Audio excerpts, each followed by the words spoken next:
एक ऐसा स्पीच जो सिर्फ 15 मिनट में किसी की भी लाइफ चेंज करने की ताकत रखता हो सकता है अभी आपको मेरी बातों पर विश्वास ना हो, लेकिन जब आप इसे पूरा सुन लेंगे तो आपको भी विश्वास हो जाएगा। ये स्पीच है आईफोन बनाने वाली कंपनी एप्पल के फाउंडर स्टीव जॉब्स की, जो उन्होंने स्टैनफोर्ड यूनिवर्सिटी के कॉन्वोकेशन सेरेमनी में अपने जीवन की 3 कहानियों के माध्यम से बताया था। इस स्पीच को सुनने के लिए बड़े बड़े मोटिवेशनल स्पीकर रेकमेंड करते हैं, लेकिन इस स्पीच के साथ मुश्किल यह है कि यह इंग्लिश में है और सभी के लिए समझना सरल और सहज नहीं है, इसलिए इसे हूबहू हिंदी में ट्रांसलेट करके आपके सामने पेश कर रहा हूँ। जब कभी दुनिया के सबसे प्रभावशाली एंटरप्रेन्योर्स का नाम लिया जाता है तो उसमें कोई और नाम हो ना हो, एक नाम जरूर आता है और वो है स्टीव जॉब्स का। एप्पल कंपनी के को फाउंडर इस अमेरिकी को दुनिया सिर्फ एक सक्सेसफुल एंटरप्रेन्योर, इन्वेंटर और बिजनेसमैन के रूप में नहीं जानती है, बल्कि उन्हें वर्ल्ड के अग्रणी मोटिवेटर और स्पीकर में भी गिना जाता है। तो चलिए चलते हैं और दिल थाम कर स्टीव जॉब्स की 3 कहानियों को सुनते हैं।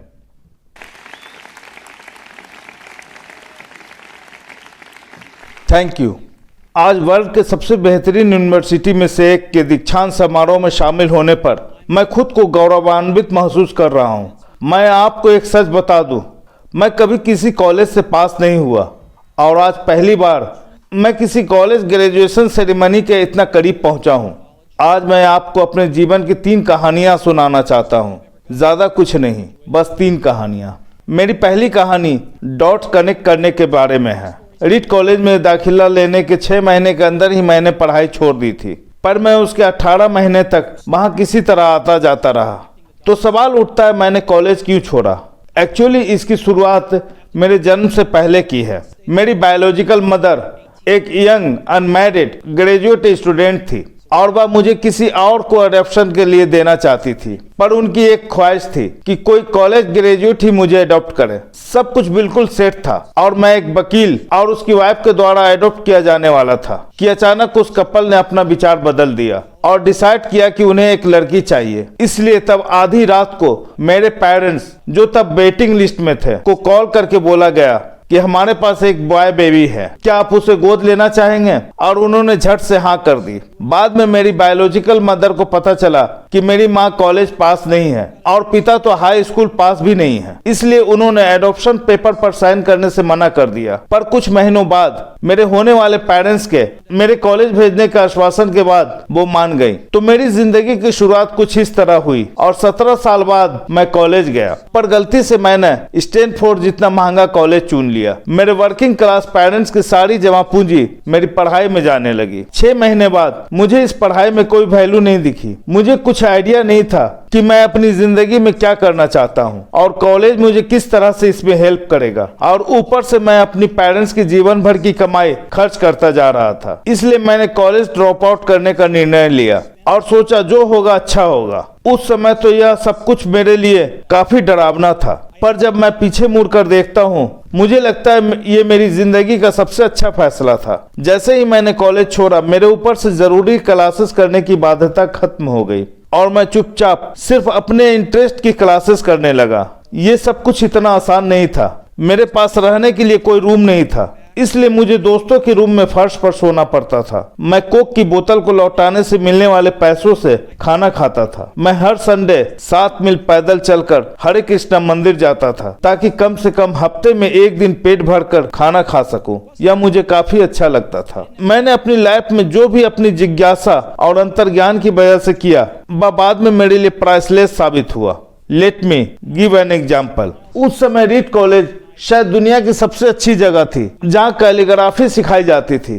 पूरे कैंपस में हर एक पोस्टर, हर एक लेवल बड़ी खूबसूरती से हाथों से कैलीग्राफ किया होता था। चूंकि मैं कॉलेज से ड्रॉप आउट कर चुका था, इसलिए मुझे नॉर्मल क्लासेस करने की कोई जरूरत नहीं थी। मैंने तय किया कि मैं कैलीग्राफी की क्लासेस करूंगा और इसे अच्छी तरह से सीखूंगा।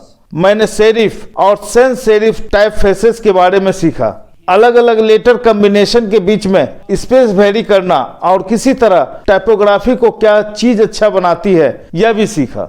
यह खूबसूरत था, इतना आर्टिस्टिक था कि इसे साइंस द्वारा कैप्चर नहीं किया जा सकता था और यह मुझे बेहद अच्छा लगता था। उस समय जरा सी भी उम्मीद नहीं थी कि मैं इन चीज़ों को यूज कभी अपनी लैब में करूँगा, लेकिन जब 10 साल बाद हम पहला मैकिंटोश कंप्यूटर बना रहे थे तब मैं इसे मैक में डिजाइन कर दिया और मैक खूबसूरत टाइपोग्राफी युक्त दुनिया का पहला कंप्यूटर बन गया। अगर मैंने कॉलेज से ड्रॉप आउट नहीं किया होता तो मैक में कभी मल्टीपल टाइपफेसेस या प्रोपोर्शनली स्पेसेस फॉन्ट्स नहीं होते, और चूंकि विंडोज ने मैक की कॉपी की थी तो शायद किसी भी पर्सनल कंप्यूटर में ये चीजें नहीं होती। अगर मैंने कभी ड्रॉप आउट नहीं किया होता तो मैं कभी कैलीग्राफी की वो क्लासेस नहीं कर पाता, और फिर शायद पर्सनल कंप्यूटर्स में जो फॉन्ट्स होते हैं वे होते ही नहीं। ऑफ कोर्स जब मैं कॉलेज में था तब भविष्य में देखकर इन डॉट्स को कनेक्ट करना इम्पॉसिबल था, लेकिन 10 साल बाद जब मैं पीछे मुड़कर देखता हूँ तो सब कुछ बिल्कुल साफ नजर आता है। आप कभी भी फ्यूचर में झांक कर डॉट्स कनेक्ट नहीं कर सकते हैं, आप सिर्फ पास्ट देखकर ही डॉट्स कनेक्ट कर सकते हैं। इसलिए आपको यकीन करना होगा कि अभी जो हो रहा है वह आगे चलकर किसी न किसी तरह आपके फ्यूचर से कनेक्ट हो जाएगा। आपको किसी न किसी चीज में विश्वास करना ही होगा, अपने गट्स में, अपनी डेस्टिनी में, अपनी जिंदगी या फिर अपने कर्म में किसी न किसी चीज में विश्वास करना ही होगा, क्योंकि इस बात में बिलीव करना कि आगे चलकर डॉट्स कनेक्ट होंगे आपको अपने दिल की आवाज सुनने की हिम्मत देगा, तब भी जब आप बिल्कुल अलग रास्ते पर चल रहे होंगे। And that will make the difference. मेरी दूसरी कहानी लव एंड लॉस के बारे में है। मैं जिस चीज को चाहता था वह मुझे जल्दी ही मिल गई और मैंने अपने पेरेंट्स के गैराज से एप्पल शुरू की। तब मैं 20 साल का था। हमने बहुत मेहनत की और 10 साल में एप्पल 2 लोगों से बढ़कर $2 बिलियन और 4000 लोगों की कंपनी हो गई। हमने अभी 1 साल पहले ही अपनी फाइनेस्ट क्रिएशन मैकिंटोश रिलीज की। मैं 30 साल का हो गया था और मुझे कंपनी से फायर कर दिया गया। आप अपनी बनाई हुई कंपनी से फायर कैसे हो सकते हैं? जैसे जैसे कंपनी ग्रो की, हमने एक ऐसे टैलेंटेड आदमी को हायर किया जिसे मैंने सोचा कि मेरे साथ मिलकर कंपनी रन करेगा। पहले 1 साल सब कुछ ठीक ठाक चला, लेकिन फिर कंपनी के फ्यूचर विजन को लेकर हम दोनों में मतभेद होने लगे। बात बोर्ड ऑफ डायरेक्टर तक पहुंच गई और उन लोगों ने उनका साथ दिया। सो एट 30 मुझे निकाल दिया गया, पब्लिकली निकाल दिया गया। जो मेरी पूरी एडल्ट लाइफ का फोकस था वह अब खत्म हो चुका था और ये बिल्कुल तबाह करने वाला था।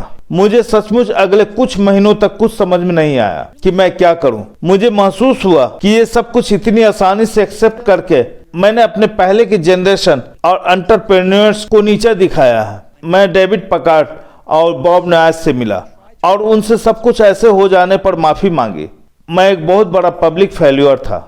एक बार तो मैंने वैली छोड़कर जाने की भी सोची, पर धीरे धीरे मुझे एहसास हुआ कि मैं जो काम करता हूँ उसके लिए मैं अब भी पैशनेट हूँ। एप्पल में जो कुछ हुआ उसकी वजह से मेरे पैशन में जरा भी कमी नहीं आई है। मुझे रिजेक्ट कर दिया गया, पर मैं अभी भी अपने काम से प्यार करता हूँ। इसलिए मैंने एक बार फिर से शुरुआत करने की सोची। मैंने तब नहीं सोचा, पर अब मुझे लगता है कि एप्पल से फायर किए जाने से अच्छी चीज मेरे साथ हो ही नहीं सकती थी। सक्सेसफुल होने का बोझ अब बिगिनर होने के हल्केपन में बदल चुका था। मैं एक बार फिर खुद को बहुत फ्री महसूस कर रहा था। इस फ्रीडम की वजह से मैं अपने लाइफ के सबसे क्रिएटिव पीरियड में जा पाया।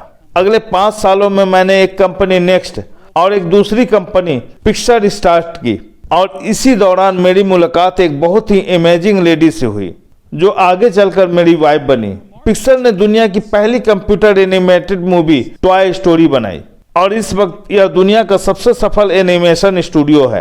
एप्पल ने एक अप्रत्याशित कदम उठाते हुए नेक्स्ट को खरीद लिया और मैं एप्पल में वापस आ गया। आज एप्पल नेक्स्ट द्वारा डेवलप की गई टेक्नोलॉजी यूज करती है। अब लॉरेंस अब मेरा एक सुंदर सा परिवार है। मैं बिल्कुल श्योरिटी के साथ कह सकता हूं कि अगर मुझे एप्पल से निकाला नहीं गया होता तो मेरे साथ ये सब कुछ नहीं होता। ये एक कड़वी दवा थी, पर शायद मरीज को इसकी जरूरत थी। कभी कभी जिंदगी आपको इसी तरह ठोकर मारती है। अपना विश्वास मत खोइए। मैं यकीन के साथ कह सकता हूं कि मैं सिर्फ इसलिए आगे बढ़ता गया क्योंकि मैं अपने काम से प्यार करता था। I loved my work. आप रियली क्या पसंद करते हैं यह आपको जानना होगा। जितना अपने लव को खोजना जरूरी है उतना ही उस काम को ढूंढना जरूरी है जिसे आप सचमुच एंजॉय करते हो। आपका काम आपकी जिंदगी का एक बड़ा हिस्सा होगा और ट्रूली सेटिस्फाइड होने का एक ही तरीका है कि आप वो करें जिसे आप सचमुच एक बड़ा काम समझते हो। और बड़ा काम करने का एक ही तरीका है कि आप वो करें जो करना आप एंजॉय करते हो। यदि आपको अभी तक वो काम नहीं मिला है तो आप रुकिए मत, उसे खोजते रहिए। जैसा कि दिल से जुड़ी हर चीज में होता है, वो जब आपको मिलेगा तब आपको पता चल जाएगा। और जैसा कि किसी अच्छी रिलेशनशिप में होता है, वो समय के साथ साथ अच्छा होता जाएगा। इसलिए खोजते रहिए, रुकिए मत। मेरी तीसरी कहानी डेथ के बारे में है। जब मैं 17 साल का था तो मैंने एक कोट पढ़ा था जो कुछ इस तरह था, यदि आप हर रोज ऐसे जिए जैसे कि ये जिंदगी का आखिरी दिन है तो आप किसी न किसी दिन सही साबित हो जाएंगे। इसने मेरे दिमाग पे एक इम्प्रेशन बना दी और तब से पिछले 33 सालों से मैंने हर सुबह उठकर शीशे में देखा है और खुद से एक सवाल किया है, अगर ये जिंदगी का आखिरी दिन होता तो क्या मैं आज वो करता जो मैं करने वाला हूँ। और जब भी लगातार कई दिनों तक जवाब नहीं होता है, मैं समझ जाता हूँ कि कुछ बदलने की जरूरत है। इस बात को याद रखना कि मैं बहुत जल्द मर जाऊंगा मुझे अपनी लाइफ के बड़े फैसले लेने में सबसे ज्यादा मददगार होता है, क्योंकि जब एक बार डेथ के बारे में सोचता हूँ तब सारी एक्सपेक्टेशन, सारा प्राइड, फेल होने का डर, सब कुछ गायब हो जाता है और सिर्फ वही बचता है जो वाकई जरूरी है। इस बात को याद करना कि एक दिन मरना है, किसी चीज को खोने के डर को दूर करने का सबसे अच्छा तरीका है। आप पहले से ही नंगे हैं, ऐसा कोई रीजन नहीं है कि आप अपने दिल की ना सुने। करीब 1 साल पहले पता चला कि मुझे कैंसर है। सुबह 7:30 बजे मेरा स्कैन हुआ जिसमें साफ साफ दिख रहा था कि मेरे पैनक्रियाज में ट्यूमर है। मुझे तो पता भी नहीं था कि पैनक्रियाज क्या होता है। डॉक्टर ने लगभग यकीन के साथ बताया कि मुझे एक ऐसा कैंसर है जिसका इलाज संभव नहीं है और अब मैं बस 3 से 6 महीने का मेहमान हूँ। डॉक्टर ने सलाह दी कि मैं घर जाऊं और अपनी सारी चीजें व्यवस्थित कर लूं, जिसका इनडायरेक्ट मतलब होता है कि आप मरने की तैयारी कर लीजिए। इसका मतलब कि आप कोशिश करिए कि आप अपने बच्चे से जो बातें अगले 10 साल में करते हैं वो अगले कुछ महीनों में कर लीजिए। इसका ये मतलब होता है कि आप सब कुछ सुव्यवस्थित कर लीजिए कि आपके बाद आपकी फैमिली को कम से कम परेशानी हो। इसका ये मतलब होता है कि आप सबको गुड बाय कर दीजिए। मैंने इस डायग्नोसिस के साथ पूरा दिन बिता दिया। फिर शाम में मेरी बायोप्सी हुई, जहां मेरे गले के रास्ते पेट से होते हुए मेरी इंटेस्टाइन में एक इंडोस्कोप डाला गया और एक सुई से ट्यूमर से कुछ सेल्स निकाले गए। मैं तो बेहोश था, पर मेरी वाइफ जो वहां मौजूद थी उसने बताया कि जब डॉक्टर ने माइक्रोस्कोप से मेरे सेल्स को देखे तो वह रो पड़ा। दरअसल सेल्स को देखकर डॉक्टर समझ गया कि मुझे एक बहुत ही दुर्लभ प्रकार का पैनक्रिएटिक कैंसर है जो सर्जरी से ठीक हो सकता है। मेरी सर्जरी हुई और सौभाग्य से अब मैं ठीक हूँ। मौत के इतना करीब मैं इससे पहले कभी नहीं पहुंचा और उम्मीद करता हूँ कि अगले कुछ दशकों तक पहुंचूं भी नहीं। ये सब देखने के बाद मैं और भी विश्वास के साथ कह सकता हूँ कि डेथ एक यूजफुल बट इंटेलेक्चुअल कॉन्सेप्ट है। कोई मरना नहीं चाहता है, यहाँ तक कि जो लोग स्वर्ग जाना चाहते हैं वो भी।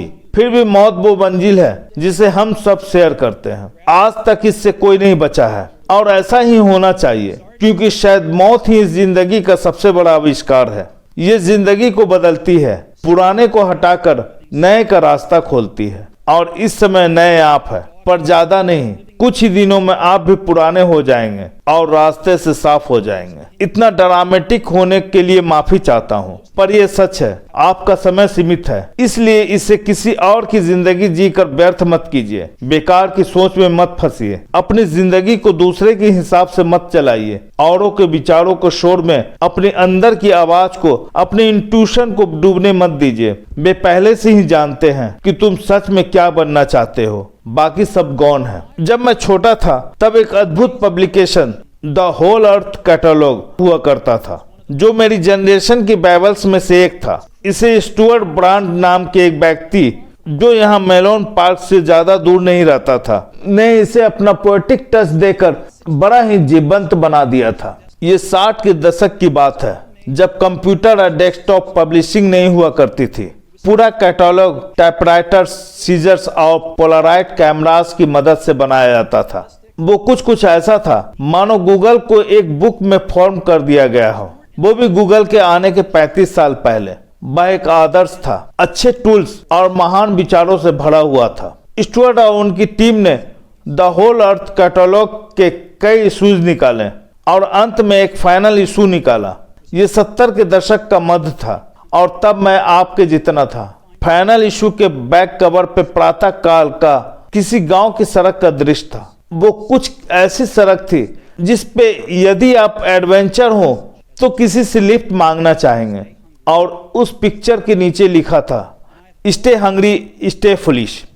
ये उनका फेयरवेल मैसेज था जब उन्होंने साइन ऑफ किया, स्टे हंग्री स्टे फुलिश।